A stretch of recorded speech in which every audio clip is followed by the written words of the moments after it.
Wara li twal u l-aktar negozjat intensivi dwar il-budget Ewropew u l-Fond ta' rkupru mill-pandemija, il-Prim Ministru Robert Abela negozja pakkett ta' 2 biljun u 250 miljun euro għal Malta għas 7 snin li ġejjin. Dan jinkludi kważi 2 biljun euro mill-budget Ewropew għas 7 snin li ġejjin, kif ukoll 327 miljun euro fotijiet mill-fondi ta' rkupru mill-pandemija. Dan l-ammont ma jinkludix l-element tas-self.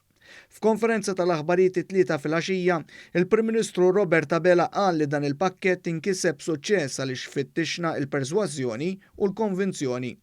Dan is-suċċess ksibnieh billi għamilna argumenti sodi, billi konna konvinċenti, billi madwar il-mejda tan-negozjati tlaqna mill-ewwel mill-punt ta' tluq li ridna nkunu katalisti bħala pajjiż biex inwasslu li jkun hemm ftehim madwar is-27 stat membru bejn is-27 stat membru, però konna ċari li dak li huwa tagħna, dak li hemm minna li kien bid-dritt tagħna, konna lesti li niġġieldu għalih kif fil-fatt għamilna, bil-persważjoni u bil-konvinzjoni. Il-Prim Ministru spjega kif pajjiżna kiseb 6 allokazzjoni speċjali għal pajjiżna marbuta ma' dawk il-fondi tal-koeżjoni. Semma kif dan il-ftehim irid jittieħed fil-kuntest tal-ħruġ tar-Renju Unit mill-Unjoni Ewropea. Dan il-pakkett jassumi sinifikati kbar meta wieħed iqis li l-Unjoni Ewropea tilfet it-tieni l-akbar kontributur tiegħu, jiġifieri ir-Renju Unit. Dan il-fatt waħdu se jwassal biex fil-budget Ewropew ikun hemm 75 biljun euro anqas. Dan biex ikompli wieħed juri kemm is-suċċess li ksibna l-pajjiżna jassumi dimensjoni ikbar. F'Kastilja wara li ġie mill-laqgħat intensivi fi Brussell, Dr. Abela semma it-tkabbir ekonomiku ta' Malta, iżda hawnhekk il-Gvern Malti għamel pożizzjoni ċara biex ma niġux ippenalizzati. Pajjiżna għamel avvanzi kbar fil-prodott gross domestiku tiegħu u kellu rati ta' tkabbir li mhux biss jaqbżu sew il-medja Ewropea, iżda huma fost l-akbar fl-Unjoni Ewropea. Jiġifieri dawk kienu kriterji s-suċċess ta' pajjiżna illi naturalment aħna nifirħu bihom, però meta tiġi biex tinnegozja dwar il-budget li l-pajjiż irid jieħu mill-Multi Annual Financial Framework, dawk huma kriterji illi jaħdmu kontra tiegħek. Aħna għamilniha ċara mill-ewwel li ma konniex lesti li nħallu s-suċċess ta' pajjiżna jippenalizzana.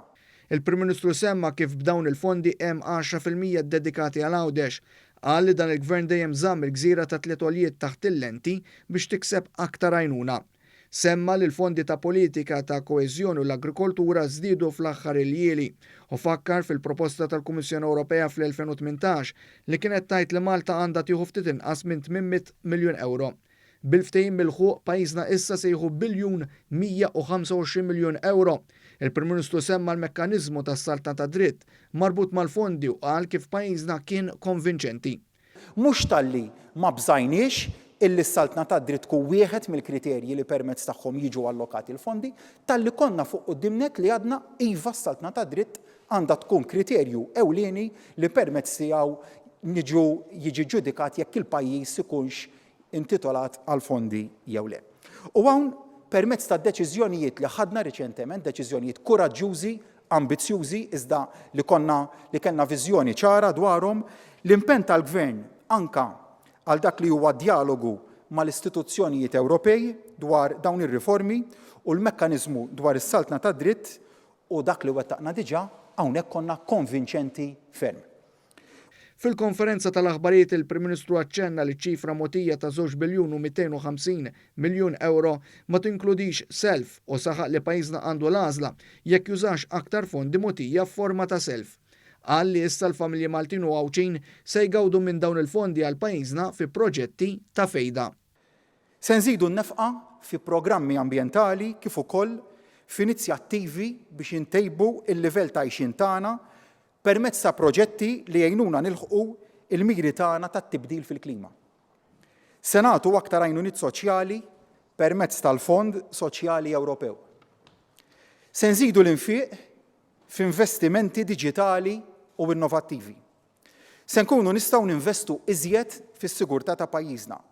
Se nkomplu nirrealizzaw il-potenzjal ta' Għawdex. U meta wieħed iqis dan kollu nkomplu nifhmu kemm kien importanti dan il-budget illi rnexxielna ninnegozjaw għal pajjiżna.